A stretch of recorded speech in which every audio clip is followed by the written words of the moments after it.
તો પાટણ યુનિવર્સિટીમાં પોલીસ સાથે ઘર્ષણના કેસમાં મામલો ગરમાયો છે। કોર્ટમાં જામીન અરજીની સુનાવણી ટળતા મામલો ગરમાયો છે।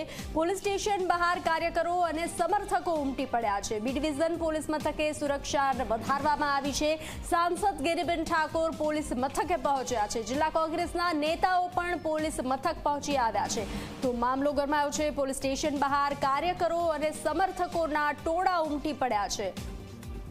પાટણ યુનિવર્સિટીમાં પોલીસ સાથે ઘર્ષણના કેસમાં મામલો ગરમાયો છે। કોર્ટમાં જામીન અરજીની સુનાવણી ટાળવામાં આવી છે અને તે ટાળતા મામલો ગરમાયો છે। પોલીસ સ્ટેશન બહાર કાર્યકરો અને સમર્થકોના ટોળા ઉમટી પડ્યા છે। બી ડિવિઝન પોલીસ મથકે સુરક્ષા વધારવામાં આવી છે ત્યારે સાંસદ ગિરિબેન ઠાકોર પોલીસ મથકે પહોંચ્યા છે, જ્યારે જિલ્લા કોંગ્રેસના નેતાઓ પણ પોલીસ મથક પહોંચ્યા છે।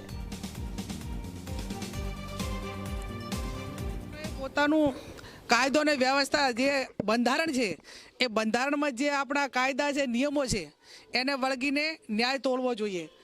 અમારા માજી ધારાસભ્ય ચંદનજી હોય, ચાલુ ધારાસભ્ય કિરીટભાઈ હોય, અમારા NSUIના તમામ યુવાનો હોય, અમે એમની સાથે છીએ, જોઈએ છીએ।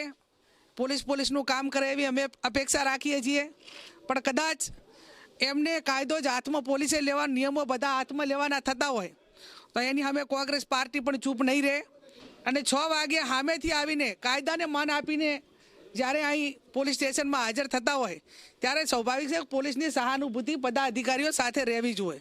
એના બદલે હજી સુધી બેહાડી રાખીને એમને જામીન આપવામાં આવતા નથી।